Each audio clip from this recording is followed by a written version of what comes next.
Meus irmãos, bom dia a todos, graça e paz. Olha, é uma alegria ter os irmãos aqui conosco.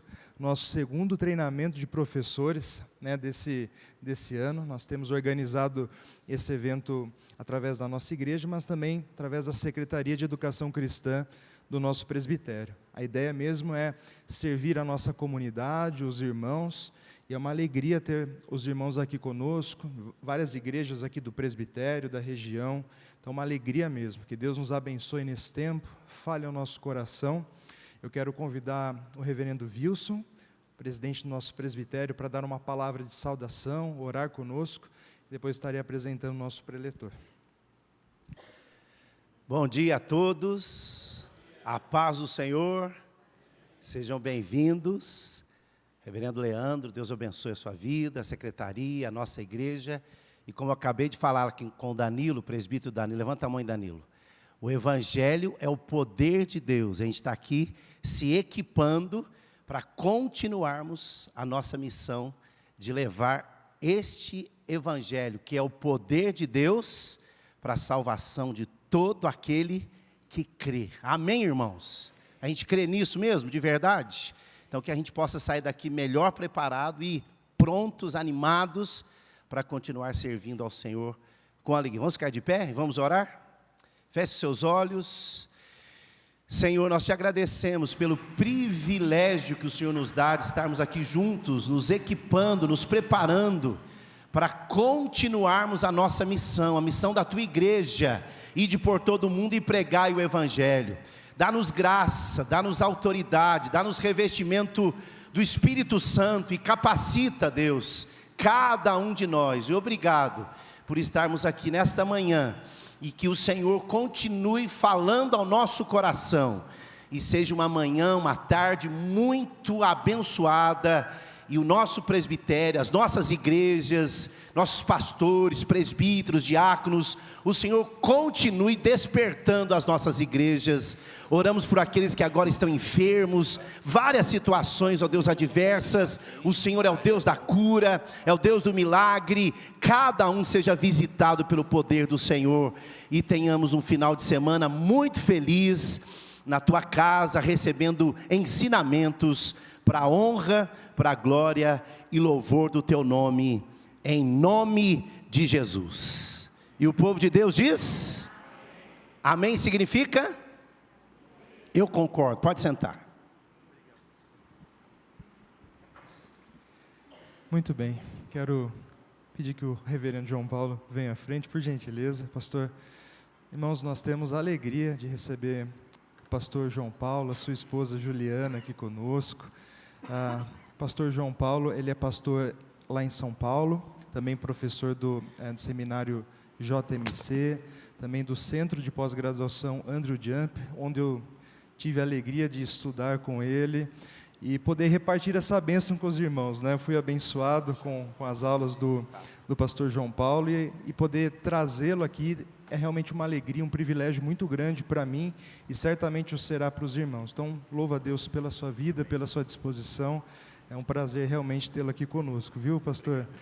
Vamos orar nesse momento? Ó Deus, nosso Pai, muito obrigado por esse tempo tão precioso, Pai, pela alegria de estudarmos a Tua Palavra, saber que a Tua Palavra é vida, Pai. Ó Deus, nós clamamos, eterna é a justiça dos Teus testemunhos, dá-nos a inteligência deles e viveremos, ó Pai. Age em nós, age através de nós, abençoa o teu servo. Obrigado por tê-lo aqui junto com a sua esposa. Abençoa, ó Pai, essa família, os seus filhos, que a graça do Senhor continue sendo derramada abundantemente sobre eles. Que essa graça transborde também sobre nós, que o Senhor ministre a nossa vida, que o Senhor age, ó Pai, através do teu servo, no nosso meio, que tudo, ó Pai, seja para a glória do teu nome, para a edificação da tua igreja. Nós te agradecemos por tudo aquilo que o Senhor fará e que já tem feito. No nome santo e precioso de Jesus. Amém. Amém. Obrigado, valeu. Graça e paz, irmãos. Alegria estar aqui com vocês para nós estudarmos como estudar a palavra. Pelo menos essa é a primeira palestra. Meu objetivo aqui para esse primeiro momento é que vocês se tornem melhores leitores das Escrituras. Pessoas que conseguem pegar a Bíblia e extrair dela pelo menos um pouco mais do que ela tem para dar. Extrair dela tudo que ela tem para dar, ninguém consegue, ok? Isso ninguém tem a competência de fazer. Mas certamente nós podemos crescer nessa habilidade de ler e extrair das Escrituras bênçãos grandiosas. Assim, nós não teremos apresentação de PowerPoint, até porque eu acho que a gente tem exagerado nisso, certo? Ninguém mais fala sem PowerPoint e a gente pode falar de outras maneiras, não precisa ser sempre ligado na tela, não é? Então hoje foi produzido esse material aqui, que ficou muito bonito, e nós vamos usá-lo para o nosso tempo juntos. Essa primeira palestra é baseada num livrinho que eu escrevi, que chama Entenda a Bíblia. Entenda a Bíblia, que é um manual em 10 passos para você entender a Bíblia, e nós tentaremos fazer os 10 passos hoje, ok? Tentaremos nessa 1 hora fazer cada um desses 10 passos. Se não der tempo, não tem problema, porque vocês terão aí o material à frente de vocês e poderão também comprar o livro em algum momento. Primeira coisa sobre a leitura da Bíblia, primeiro passo que está aí na primeira página da palestra 1.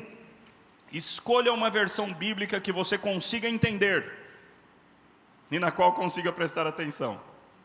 Veja, sabe qual é um dos impedimentos de uma leitura bíblica frutífera? Traduções arcaicas. Aliás, tradução arcaica deve ser uma tradução arcaica de alguma coisa, né? Traduções velhas, traduções ultrapassadas, textos que usam palavras que ninguém mais entende, palavras que não são do nosso dia a dia. Então, se você usa uma Bíblia que tem uma linguagem que está acima da sua capacidade natural de leitura, você está lascado. Porque esse já vai ser o primeiro grande impedimento para você ler a Bíblia. Sempre que a gente compra uma Bíblia, por exemplo, Almeida Revista e Atualizada, e coloca na mão dos nossos filhos, a gente está fazendo uma coisa que eles vão se complicar. Porque a Almeida Revista e Atualizada tem uma linguagem que é imprópria para um adolescente, é imprópria para uma criança. Veja, eu não tenho problema nenhum com a ARA, ok? Eu acho a Almeida Revista Atualizada a melhor tradução que a gente tem no Brasil por enquanto, até hoje, tá bom? Eu gosto dela, mas eu gosto dela. E eu tenho que entender que ela está acima da competência de leitura de algumas pessoas. Então, por exemplo, quando a NVI foi feita lá nos Estados Unidos, o que eles fizeram? Eu estou falando da primeira NVI de 1984, se não me engano. O que eles fizeram? Eles fizeram um estudo. Qual é o vocabulário de um estudante americano que está no college, que está na universidade, um estudante universitário americano? Em geral, quantas 1000 palavras eles sabem? E aí eles chegaram a um conjunto de palavras. São essas as palavras que eles conhecem. Aí eles então fizeram a seguinte regra: nós traduziremos a Bíblia usando só essas palavras. Percebeu? O que eles fizeram? Eles fizeram uma tradução que as pessoas conseguissem entender, que qualquer estudante universitário conseguisse entender. Mais difícil para os adolescentes, mais difícil para as crianças. Então, pastor, qual é a melhor tradução da Bíblia? A melhor tradução da Bíblia é aquela que você entende. A melhor tradução da Bíblia é aquela, para o seu filho vai ser diferente da melhor tradução para você. Para o seu filho tem que ser uma tradução que ele entende. Para o seu adolescente tem que ser uma tradução que ele entende. Para um professor da Academia Brasileira de Letras, aí você pode usar a versão brasileira, uma versão lindíssima, revisada por Rui Barbosa, coisa mais maravilhosa, mas não é qualquer um que vai entender. Então eu quero ilustrar isso com essas várias traduções que você tem aí. A primeira tradução está no grego, não é? Não é uma tradução, portanto, é uma versão, é uma edição do original. Eu poderia chamar o pastor de vocês aqui para vir aqui na frente e ler, e vocês iam perceber que ele dá um show nisso daqui. Ele é um dos bons estudantes de grego, ok? Ele é um dos bons caras que manja de grego. Numa aula ele faz direitinho aquilo que se deve fazer. Eu só coloquei isso aí para matar a curiosidade. Muitos de vocês nunca tinham visto um texto em grego, e é nisso daqui que o Novo Testamento foi escrito, ok? Essa é a linguagem do Novo Testamento. Então, só para você ter uma ideia do que é o grego, ele está aí na tua frente. Aí eu fiz uma tradução literal. Eu peguei o texto e eu fiz uma tradução bem literal, bem formalzona assim. E aí você tem isso aí. E aconteceu depois dessas palavras, mais ou menos dias 8, e pegando consigo Pedro e João e Tiago, que na verdade no texto se chama Jacó, subiu para a montanha a fim de orar. E aconteceu no estar orando ele, a aparência externa do rosto dele outra, e a roupa dele branca brilhando como um raio. E veja, homens dois falavam com ele, os quais eram Moisés e Elias. Percebeu? É esquisito, não é? É esquisito. Isso é o que está no grego. Isso é o que está no grego. Perceba, portanto, que toda tradução tem que adaptar muita coisa para ela ficar lida de maneira fácil, de maneira gostosa na nossa língua. Toda tradução é, em alguma medida, uma interpretação. Porque se alguém fizesse uma Bíblia inteira com esse tipo de tradução, ninguém ia entender patavinas. Ia ficar um negócio muito esquisito de se entender. Então as traduções, elas variam de traduções literais até traduções dinâmicas. E aí tem um passo além da tradução dinâmica que já deixa de ser tradução, que é o que a gente chama de uma paráfrase, tá? Paráfrases não são traduções. Portanto, uma Bíblia parafraseada já não é mais Bíblia, ok? A mensagem não é Bíblia, ela é uma paráfrase da Bíblia. Então ela é uma porcaria que a gente não tem que usar? Não, ela é uma paráfrase da Bíblia. Ela não pode ser usada num culto, não deve ser usada num culto, porque ela é uma paráfrase e não é uma Bíblia. Mas como paráfrase, ela tem o mesmo peso de um comentário bíblico, por exemplo. Ela pode ser muito útil para você entender como é que o Eugene Peterson interpretou aquele texto bíblico específico. E às vezes ele acerta, às vezes ele erra. Mas veja, assim como comentários bíblicos são importantes e úteis, uma paráfrase também tende a ser importante e útil. Veja só como é que a mensagem fez a tradução desse nosso texto, na próxima página aí. Cerca de 8 dias depois, Jesus subiu a um monte para orar e levou consigo Pedro, João e Tiago. Enquanto orava, a aparência do seu rosto mudou e as suas roupas ficaram brancas a ponto de ofuscar a vista.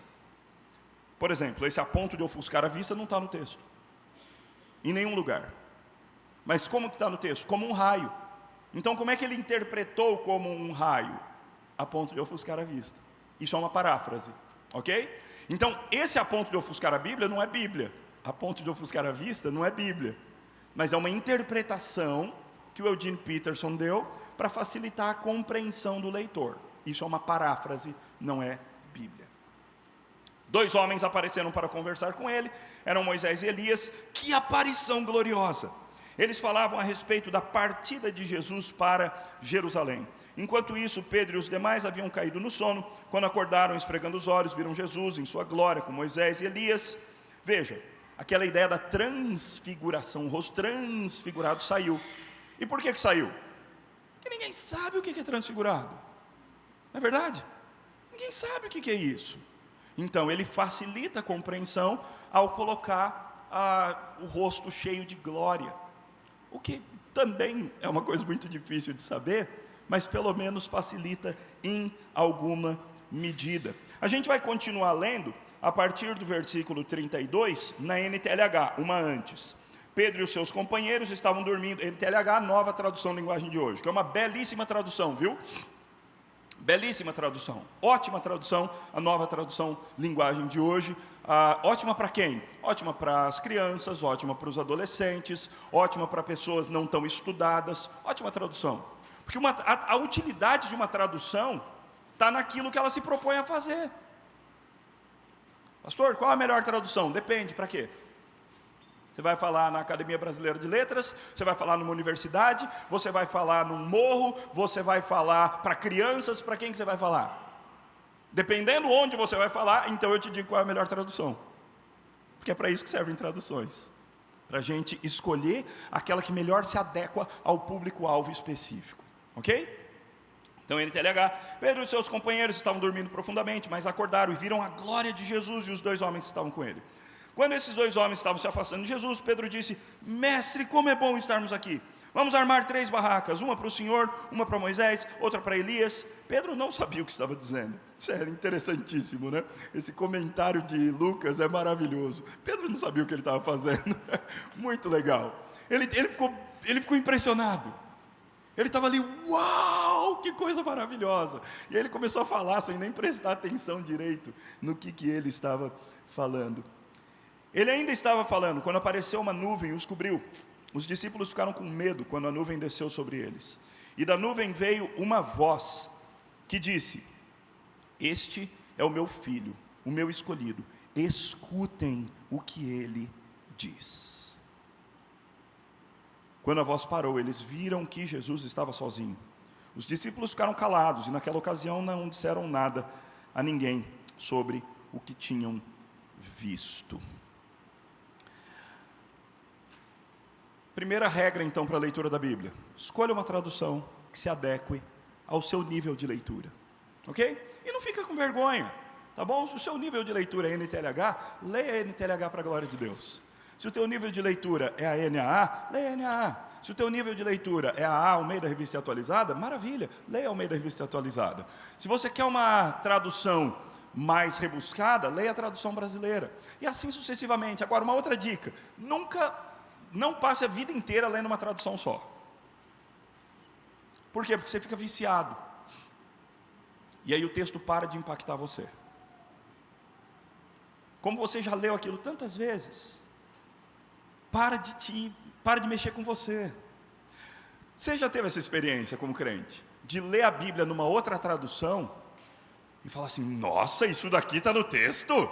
Está esquisita essa tradução, hein? Aí você vai para a tradução que você está acostumado, você fala: nossa, tá.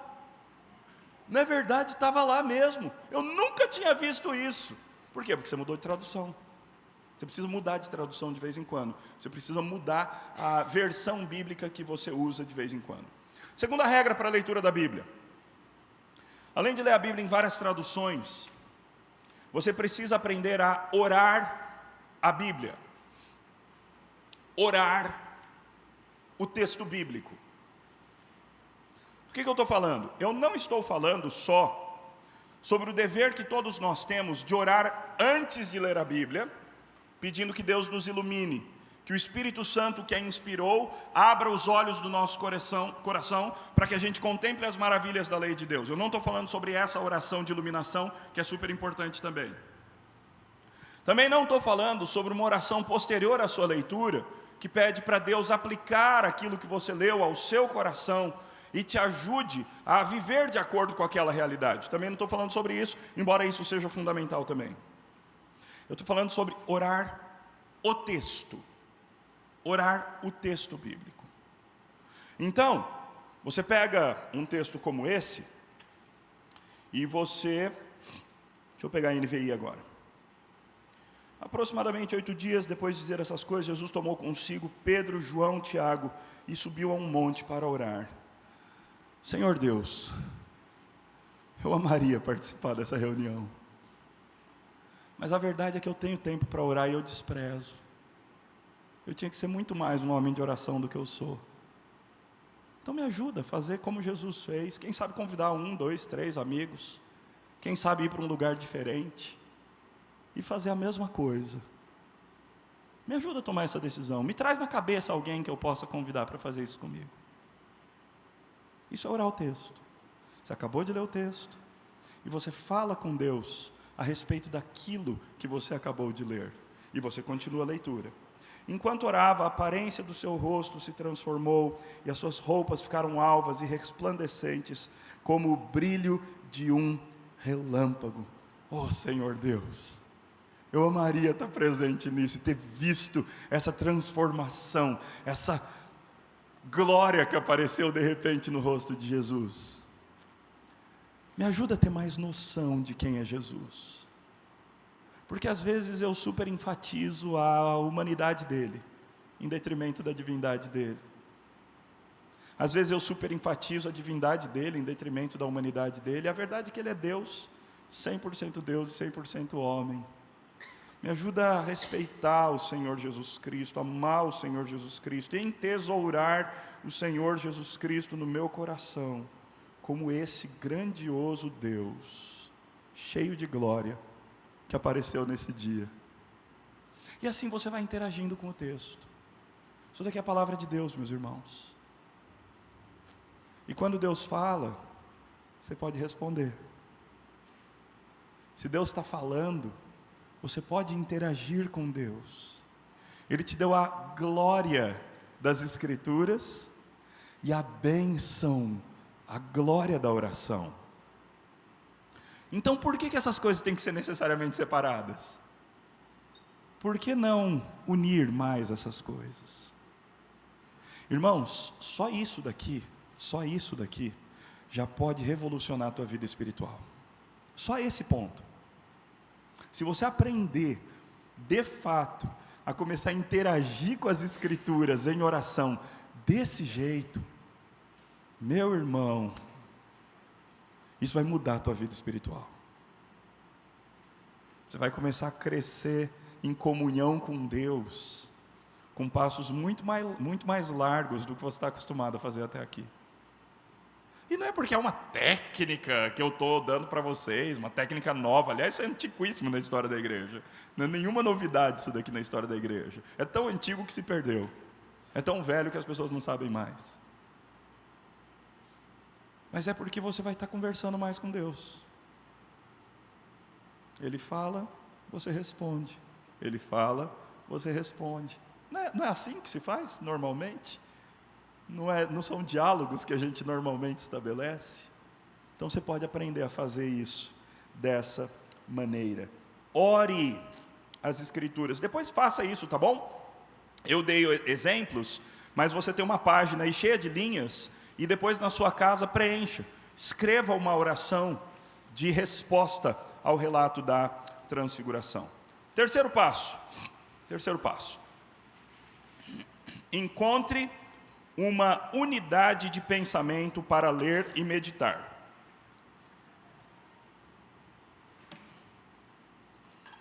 Está escrito na Bíblia: não há Deus. Repito a pergunta. Está escrito na Bíblia, abre aspas, não há Deus, fecha aspas. Isso está escrito na Bíblia? Sim, lógico que está escrito na Bíblia. Então eu poderia dizer que a Bíblia fala que não há Deus. Beleza da língua portuguesa. Eu nunca poderia dizer, a Bíblia fala que não há Deus, mas eu poderia dizer, a Bíblia fala não há Deus. São coisas totalmente diferentes uma da outra. Totalmente diferentes. A Bíblia fala não há Deus. Mas qual é o... Então eu posso pegar só essa partezinha, extrair e ensinar isso? Não há Deus. Eu posso fazer isso? Gente, por favor. É lógico que eu não posso. Digam, não, pastor, não faz isso. Ô, gente, diz aí, vai. Eu não posso fazer isso de jeito nenhum, né, irmã? Não posso fazer isso, claro que não. Porque o que vem antes? O que vem antes? Eu não vou falar. Passe o texto, dê um jeito aí. Muito obrigado, minha irmã. Diz o ímpio no seu coração, diz o insensato no seu coração, diz o louco no seu coração, abre aspas, não há Deus. Então está escrito na Bíblia, não há Deus. Mas a Bíblia está citando o tolo, o ímpio, o louco, o insensato. Então a Bíblia não ensina que não há Deus. A Bíblia ensina que os tolos dizem não há Deus. Os insensatos, os loucos, os ímpios dizem não a Deus.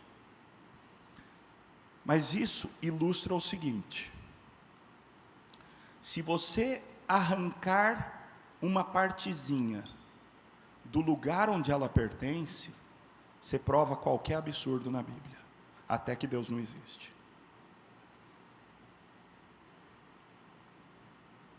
Ou seja, você nunca pode interromper Deus enquanto Deus está falando. Já viu aquele tipo de gente que não deixa você concluir o pensamento? Você está querendo falar, você não concluiu o pensamento ainda, e a pessoa já quer responder, a pessoa já quer interagir, já quer desdizer o que você está dizendo. Você fala assim, calma, espera eu concluir meu pensamento. Pensem em Deus falando a mesma coisa para a gente. Calma, espera eu concluir meu pensamento. Por que você já parou de ler? Eu não tinha terminado. A Bíblia é composta por unidades de pensamento. Unidades de pensamento. E você tem que respeitar essas unidades de pensamento. A grande verdade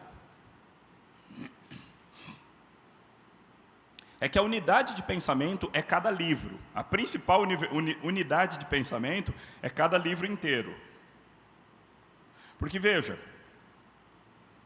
quando o autor de Ruth escreveu, o objetivo que ele quis alcançar por meio da sua escrita, ou o objetivo que o Espírito Santo quis alcançar por meio da inspiração que ele deu ao autor do livro de Ruth, está no livro inteiro. Então, de um ponto de vista, você tem que respeitar os livros inteiros. Isso fica muito fácil de ilustrar com o livro de Jó. Dá para entender Jó se você não leu o livro inteiro? Não dá? Não dá? E eu tenho certeza que algumas vezes você já concordou com os amigos de Jó, com algumas coisas que eles disseram. Você lê lá e fala assim, é isso mesmo, é verdade o que eles estão falando. Aí lá no final sua boca é calada porque Deus diz, vocês não disseram que era reto ao meu respeito, como meu servo Jó. Eles falam, eu estava errado. O livro inteiro é necessário para você entender qual é a mensagem daquele livro inteiro.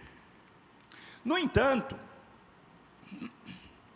essa mensagem do livro inteiro, ela é composta por blocos de pensamento. Então existem os blocos que compõem esse edifício inteiro que é o livro.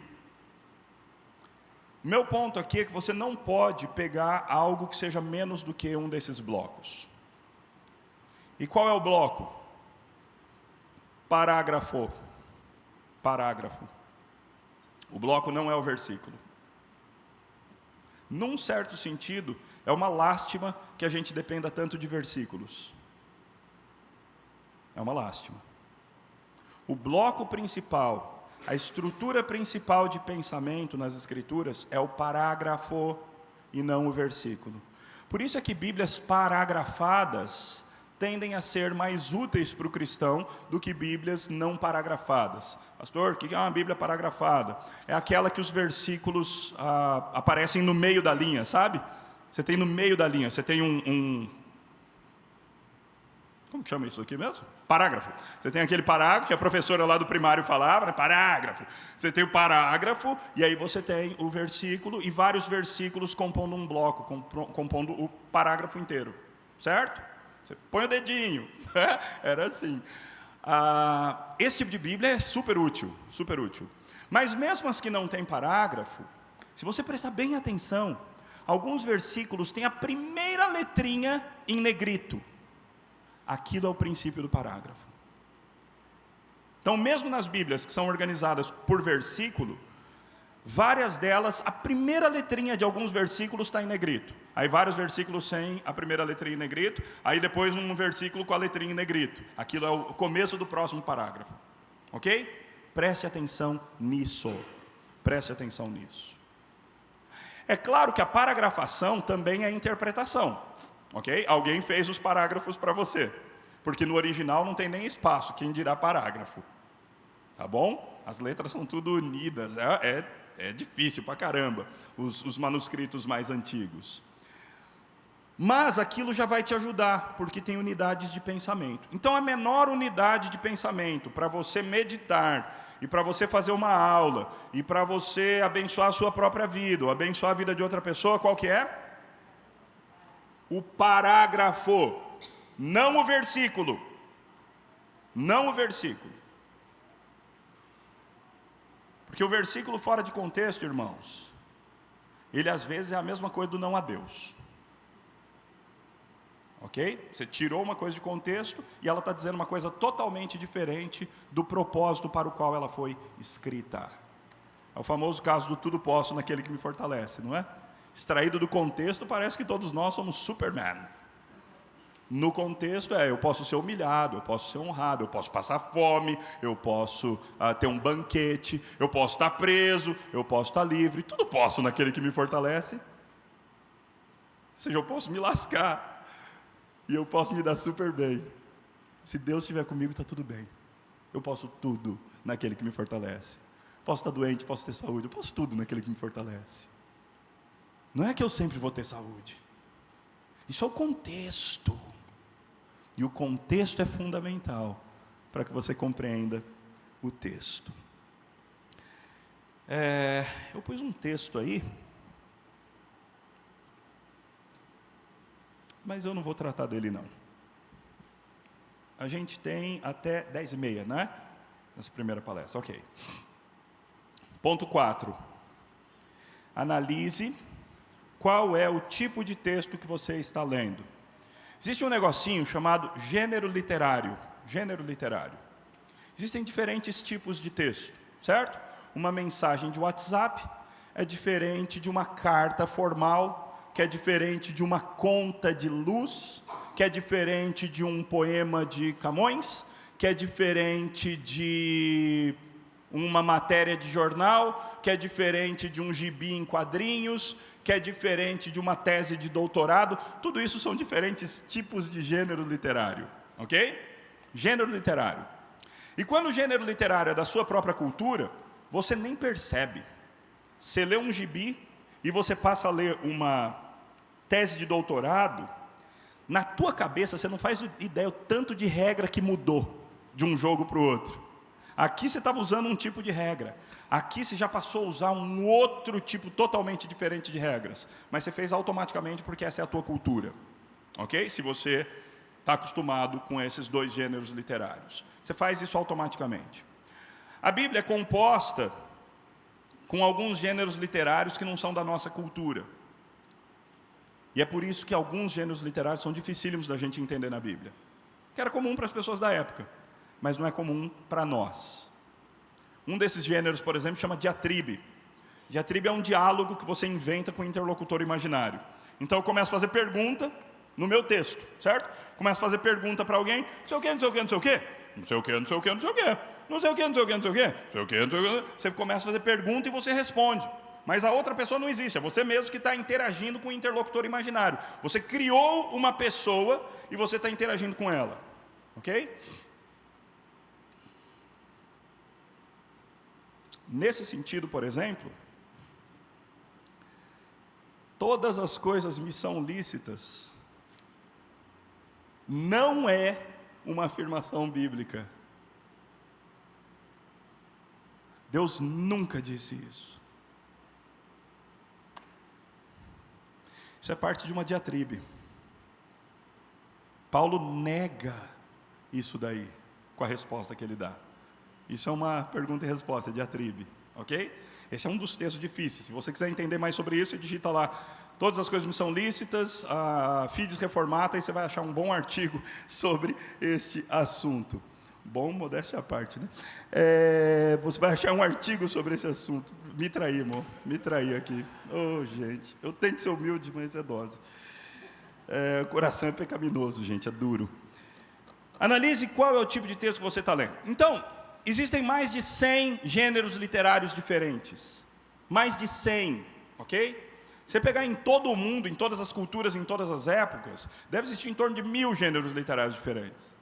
Então fica difícil da gente aprender a regra de cada um. Então eu tentei reduzir isso para 3 famílias de gênero literário. Eu não estou dizendo que existem 3 gêneros literários, eu estou dizendo que eu estou fazendo uma proposta que existem 3 grandes famílias de gênero literário.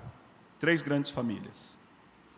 Todos os gêneros literários que pertencem à família narrativa, todos os gêneros literários que pertencem à família argumentativa, todos os gêneros literários que pertencem à família estética. Então, estou propondo que existem 3 tipos de texto: textos narrativos, textos argumentativos e textos estéticos. Vou fazer uma digressão um pouquinho aqui. Nós cremos que Deus deu ao coração humano, é a mesma coisa que dizer Deus deu à alma humana, ou Deus deu ao espírito humano, mas Deus deu 3 capacidades principais à nossa parte imaterial, ao nosso coração, à nossa alma, ao nosso espírito. Deus nos deu a capacidade de sentir vontades, de desejar, de querer. Deus nos deu a capacidade de sentir emoções, de sentir, não é? Dos sentimentos. E Deus nos deu a capacidade da razão.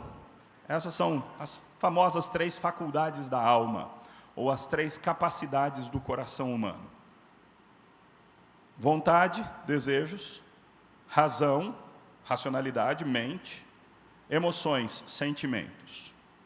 Eu acredito que cada um desses gêneros literários, ele se comunica especialmente com uma dessas partes do teu coração.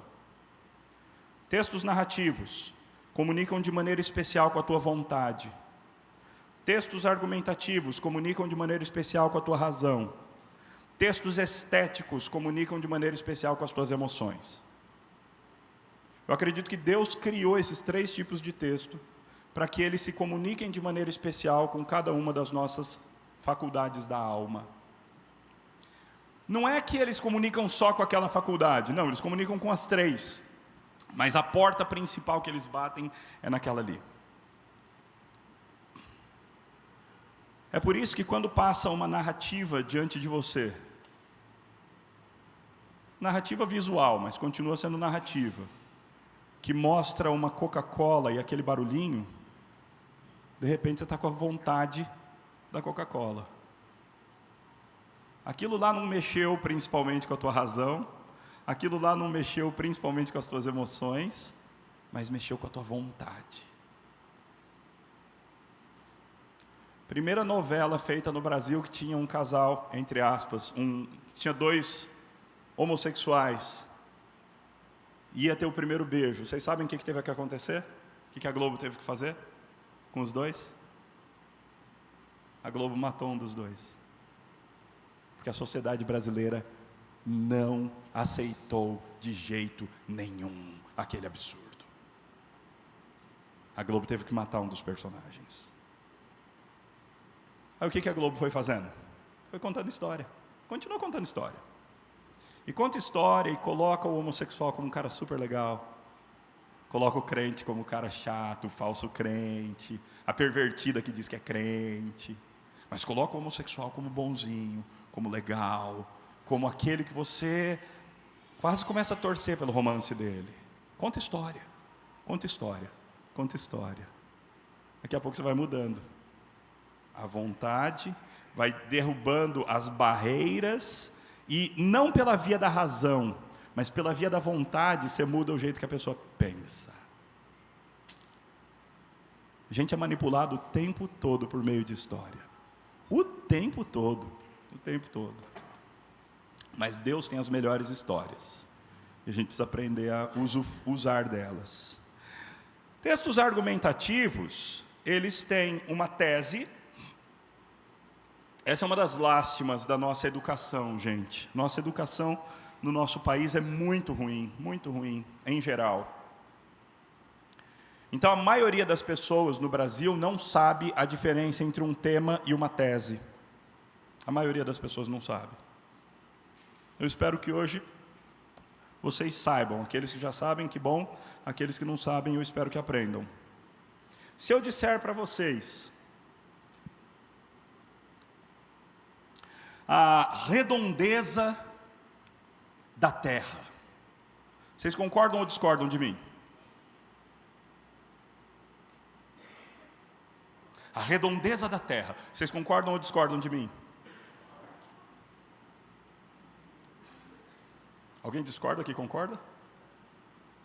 A redondeza da terra. Vocês concordam ou discordam de mim?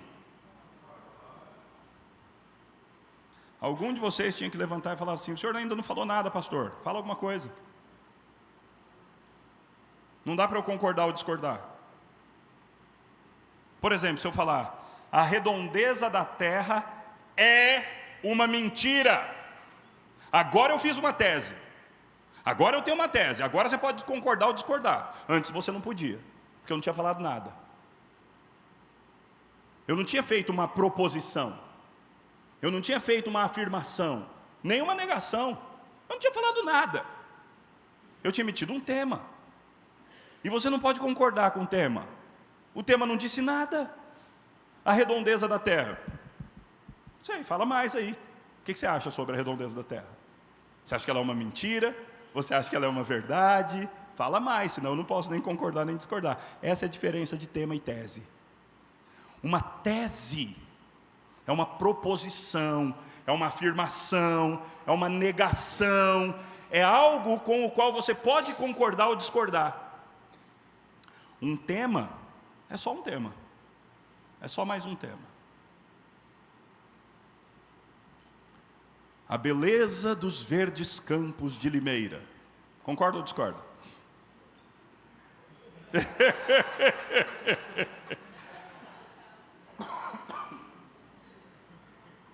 Com essa seca atualmente está difícil, né? Eu falei alguma coisa? Não falei nada. Eu não falei o que eu penso sobre isso. Eu só falei a beleza dos verdes campos de Limeira. Eu não falei nada, eu só dei um tema. E aí então, a partir desse tema, alguém teria que fazer uma afirmação, ou uma negativa. Aí vira uma proposição. Aí vira uma coisa concordável ou discordável. Tema, gente, tema não diz nada. Tema não diz nada. Afirmações e proposições, essas sim, elas dizem alguma coisa. Textos argumentativos são textos que têm uma tese, ou uma afirmação, ou uma proposição, tudo isso é a mesma coisa, tá? Tese, afirmação, proposição, tudo é a mesma coisa, tudo sinônimo. Um texto argumentativo, ele tem uma tese, uma afirmação, uma proposição, e ele vai apresentar argumentos defendendo a sua tese. Argumentos defendendo a sua tese. E aí você pode concordar, discordar, etc. e tal. Ok? Então, se eu falar: o Corinthians tem a maior torcida do Brasil. Isso é uma tese. Isso é uma tese. Ok? O Corinthians tem a maior torcida do Brasil por quê? Apesar de toda a corrupção que existe no clube, as pessoas continuam amando-o. 2, todo pai corintiano consegue formar o seu filho como um corintiano.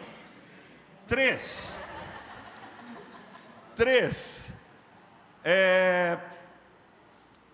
a suposta maior torcida do Brasil é pertencente a um estado bem menor do que o estado de São Paulo e, portanto, não pode ser a maior torcida do Brasil. 3 argumentos defendendo uma tese. Percebam, no entanto, que os argumentos em si também são teses. Percebeu? Argumento também vira uma tese, mas elas são subteses da tese principal. Elas também são proposições, mas elas são subproposições da proposição principal. Gente, a Bíblia é cheia disso. Se você não sabe essas coisas, você não entende a palavra de Deus. A Bíblia está cheia de textos argumentativos. Textos narrativos na Bíblia, eu esqueci de dar o exemplo, né? Todo o Pentateuco é principalmente narrativo, embora existam partes argumentativas, como a lei. Os livros históricos, evidentemente, a maioria é argumentativo. Textos, a maioria é narrativo, perdoem. Textos argumentativos, os profetas são super argumentativos. As cartas neotestamentárias são super argumentativas, já os evangelhos são super narrativos. Embora no meio dos evangelhos você tenha alguns sermões de Jesus, aí são argumentativos. Ok? E os textos estéticos? O que são os textos estéticos? São textos bíblicos que tentam mexer com as tuas emoções. E eles fazem isso por vários meios possíveis.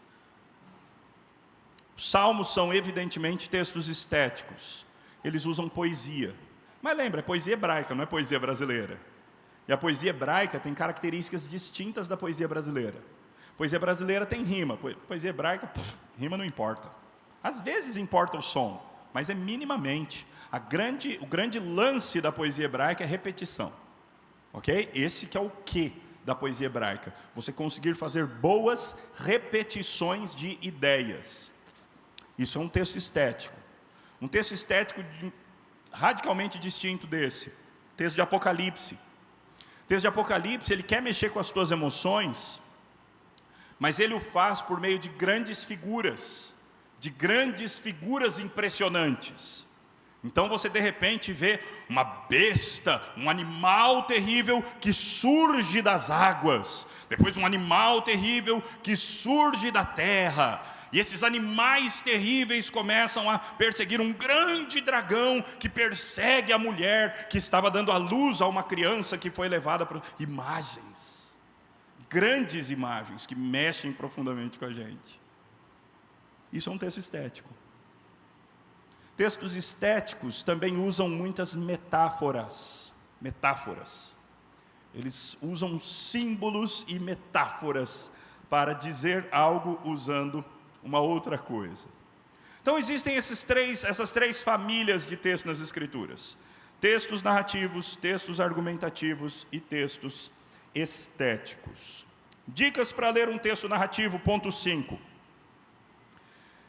Texto narrativo você faz pergunta. Você faz pergunta para o texto. Pois não, meu irmão? Provérbios, estético. Provérbios é estético. Embora haja um tanto de argumentativo nele, mas esses ditados populares, eles normalmente são estéticos. Tá bom? Cantares estético. É um grande poema de amor conjugal. Textos narrativos. Você faz perguntas. Quem? Quando? Onde? O que aconteceu? Quais objetos participaram da cena? O que veio antes dessa história? O que vem depois? O narrador fez algum comentário? Agora há pouco eu comentei com vocês do comentário do narrador. Lucas disse sobre Pedro, ele não sabia o que estava falando. Percebam, isso é uma interferência no texto. De repente, vem uma voz de alguém que não está no texto. Ele está contando uma história. E aí Pedro, Tiago, João fizeram isso, aí Jesus fez isso, Moisés e Elias fizeram isso. Mas Pedro nem sabia o que estava falando. Opa, quem que disse isso? Foi o narrador. E a voz do narrador é a voz mais importante dentro de um texto. Para assustar vocês um pouquinho, num texto, qual voz é mais importante? Quando Deus fala ou quando o narrador fala? Assustadoramente, é a voz do narrador. Agora lembra que o narrador bíblico, ele foi inspirado por Deus. Então, em última instância, a voz do narrador é a voz de Deus. Ok? Mas imaginem um outro tipo de texto, onde um qualquer escreva a respeito de Deus e coloque palavras na boca de Deus. Nesse texto, a voz do narrador tem mais autoridade do que a voz de Deus. Deixa isso compreender. Por quê? Porque o personagem Deus está dentro da narrativa. O narrador é quem está escrevendo a narrativa. Então ele é quem vai definir, na verdade. Acima do narrador tem o escritor, porque isso não é a mesma coisa, mas eu não vou entrar nesse assunto, ok? O narrador também é uma espécie de personagem, mas você tem, por exemplo, histórias onde uma mulher usa um narrador masculino para contar a história. Isso deixa claro que narrador e autor não são a mesma pessoa necessariamente. Você pode criar um narrador para contar uma história, certo? Aliás, tem um filme sobre a vida de Jesus, que é contado por um burro, lembra? O burrinho, o jumentinho, na verdade é um jumentinho. O jumentinho conta a história. Quem é o narrador? É o jumentinho. É o jumentinho, ok? Então o narrador, ele é uma espécie de personagem também. E ele é a voz mais importante dentro da narrativa. Tá bom? Então, quando você lê uma história, uma narrativa, você tem que prestar atenção nessas coisas. Quem, quais são os personagens, quando, qual é o tempo, local, onde é que a coisa aconteceu, o que aconteceu, ou seja, qual é o enredo, qual é o passo a passo do evento, quais objetos participaram, algum desses objetos tem uma importância teológica fundamental. De repente, numa narrativa bíblica aparece um castiçal. Castiçal tem o mesmo valor numa narrativa bíblica do que um copo d'água? Não. Castiçal é um símbolo bíblico super importante. Então, se aparecer um castiçal, ele é mais importante que se aparecer um copo d'água. Pedra na Bíblia é um objeto super importante, a ponto de repente, lá num texto argumentativo, Paulo falar, e a pedra era Cristo. A pedra que seguia o pessoal lá no Egito era Cristo. Assim, uau! Então é melhor eu começar a prestar atenção nas pedras quando elas aparecem na Bíblia. De repente você tem lá em Daniel uma pedra que ela é cortada sem o auxílio de mãos humanas, ela desce da montanha e ela destrói a estátua de Nabucodonosor e ela cresce e se transforma numa montanha. É Cristo.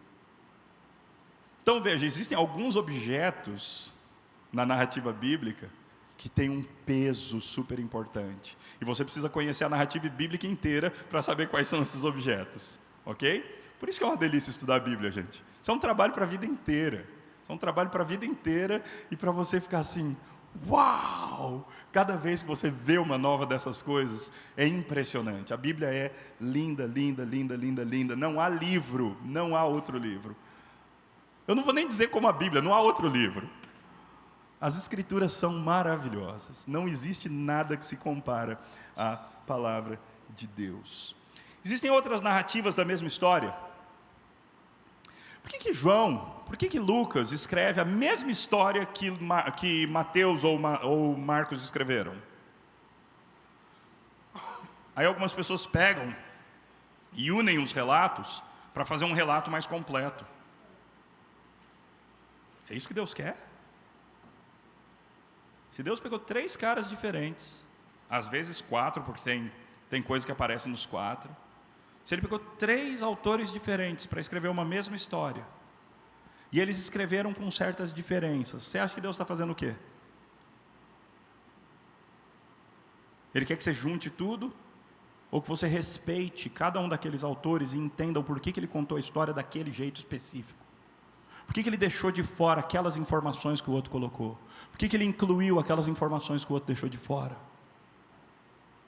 Esse é o trabalho. Não fazer uma junção e contar a história.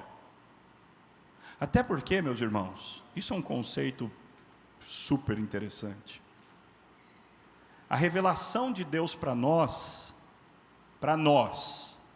não está no evento histórico que aconteceu no passado.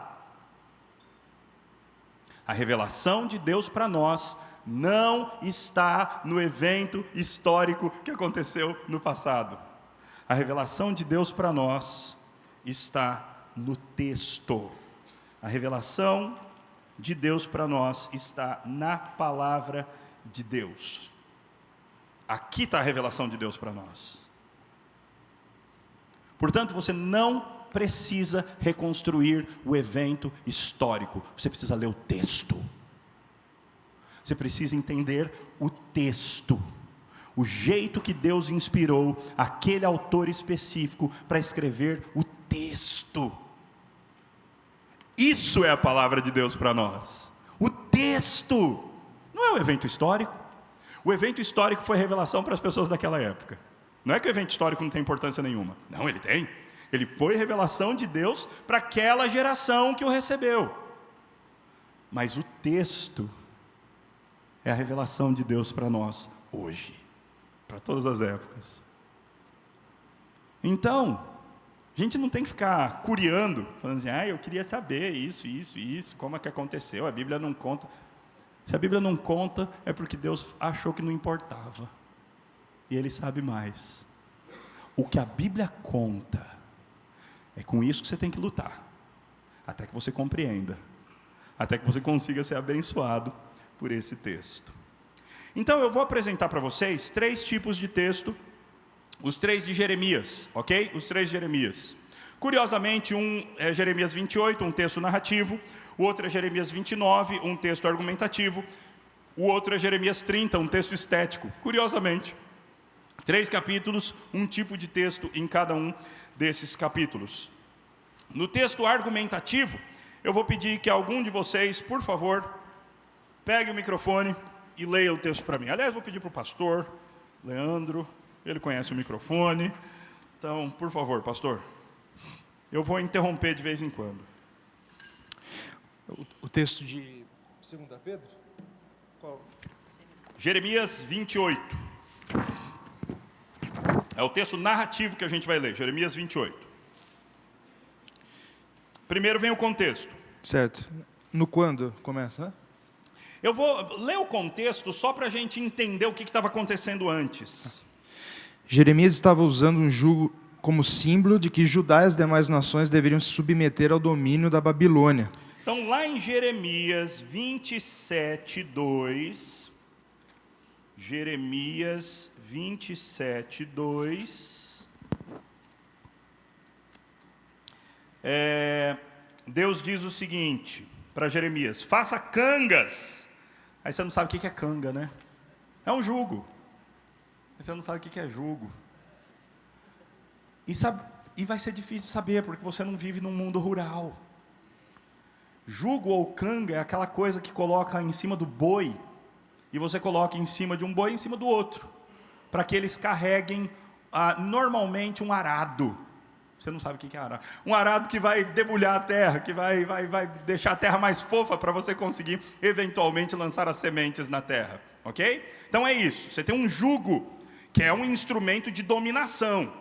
Certo? Você põe uma canga em cima do boi, para o boi fazer o que você quer, para o boi ir para onde você quer. Ok? E normalmente você tem uma em um e uma em outra, e existe também cangas para um boi só.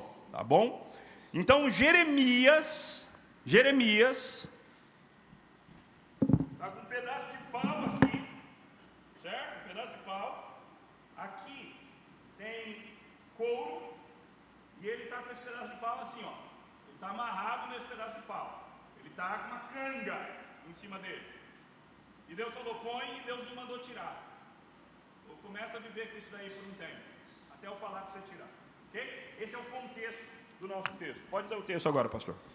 No mesmo ano, no princípio do reinado de Zedequias, rei de Judá, isto é, no 5º mês do 4º ano...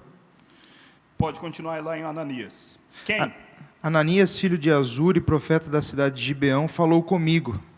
Então você tem uma narrativa em primeira pessoa, é o próprio Jeremias que está contando, e ele vai contar o que Ananias fez. O que é importante dessa história aí do Ananias? Ele é um profeta, certo? Ele é um profeta, beleza. Jeremias também é. Então você tem 2 profetas aí participando dessa narrativa. Onde que isso aconteceu? Na casa do Senhor, na presença de sacerdotes, todo o povo. Que qualificação super interessante do onde. Isso é dentro do templo e na frente de todo mundo, as autoridades e o povo comum.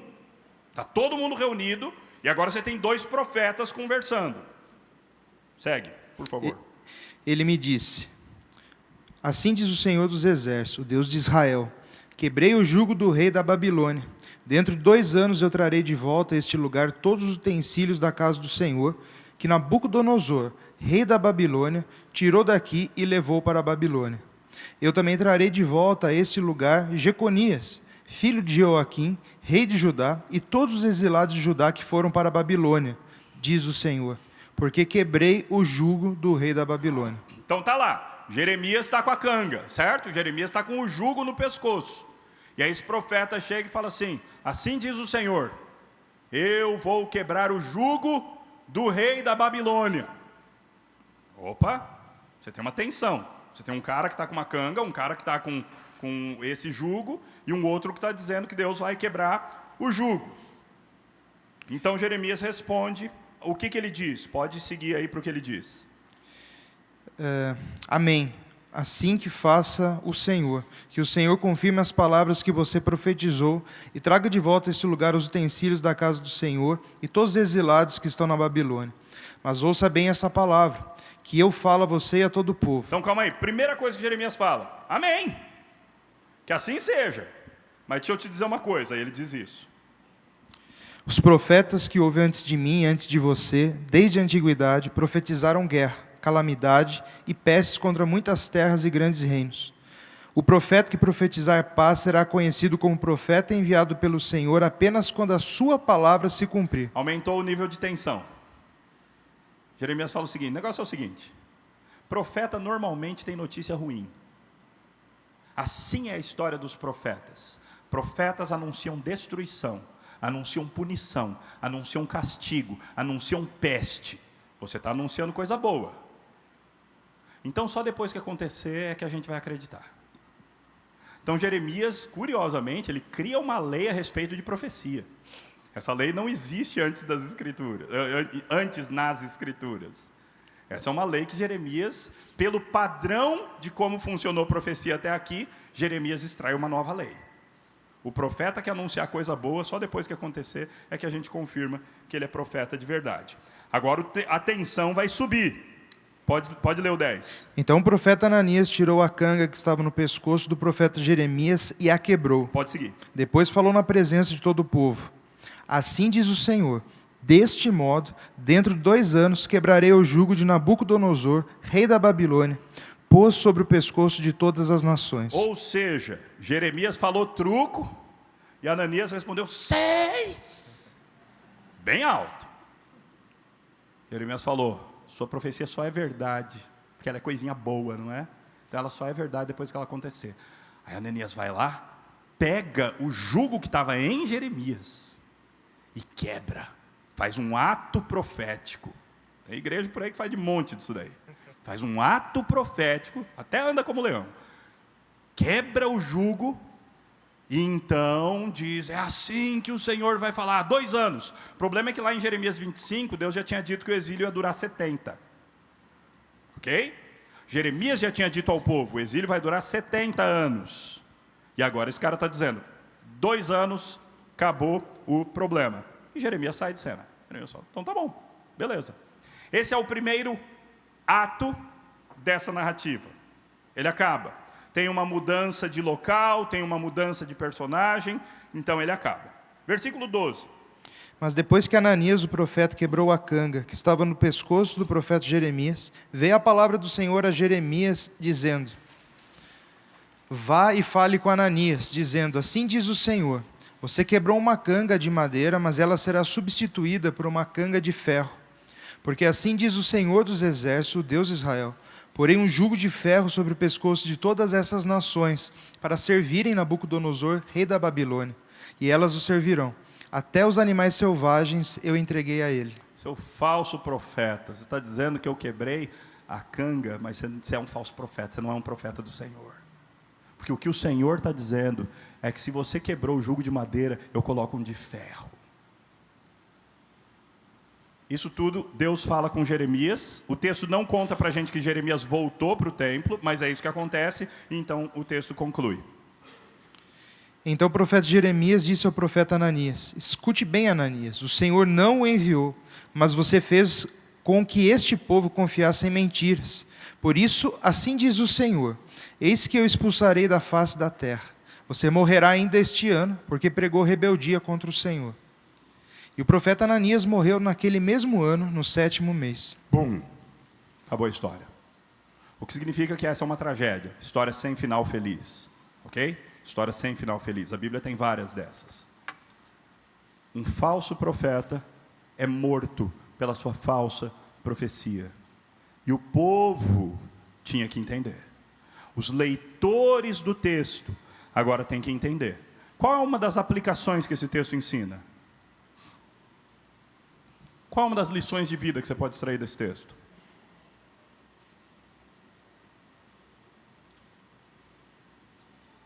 Alguém?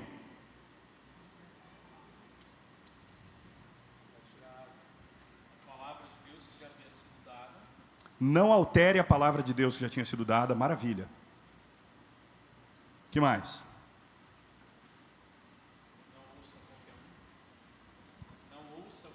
Não ouça qualquer um.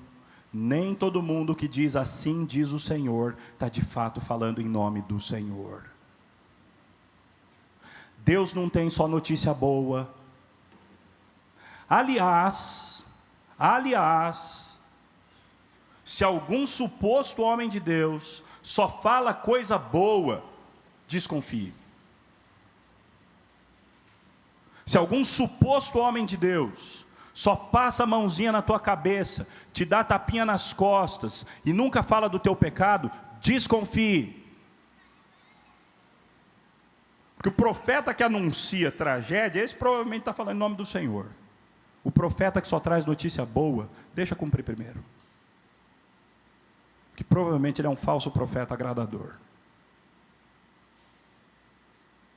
Texto narrativo. E não vai dar tempo da gente ver os próximos. Então a gente vai fazer uma pausa, ok?